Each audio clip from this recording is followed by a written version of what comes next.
All right, so the next one here, Western banks warn against giving Russian funds to Ukraine.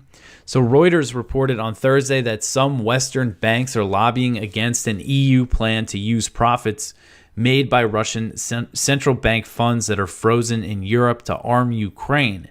So the European Commission has proposed sending up to 3 billion euros to Ukraine per year using this revenue. And again, this is frozen Russian funds, like the interest and stuff that it's making while sitting in the European banks where it's frozen.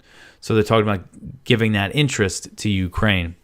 And Russia, of course, has criticized this plan and say that they will respond. Maria Zakharova, the Russian foreign ministry spokeswoman, she said on Wednesday, quote, "This is outright banditry and theft. These actions are a gross and unprecedented violation of basic international norms. We said we would respond, and so we shall," end quote.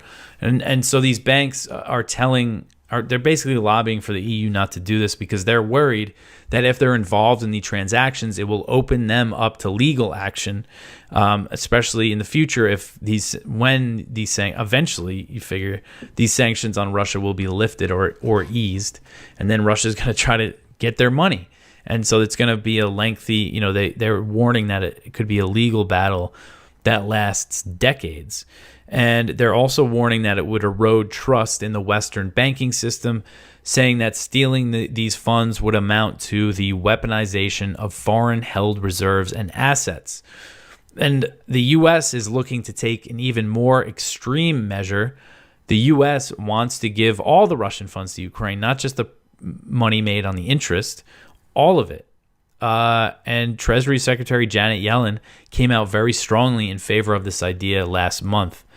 And now there is legislation that's been introduced in Congress that has a lot of co-sponsors, hasn't been voted on yet, but this is something that I wouldn't be surprised if we see the U.S. do.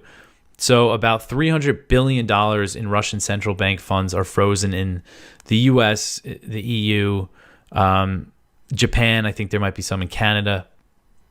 Most of it's in Europe, over $200 billion, and the U.S. has $67 billion, and that's around the number that Biden's trying to get authorized for Ukraine. He's trying to get another $61 billion.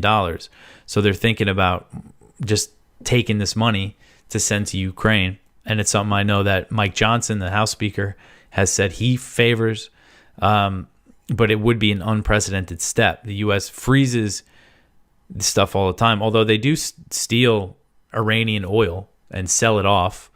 But this is a little more extreme just because of the sheer numbers that we're talking about here.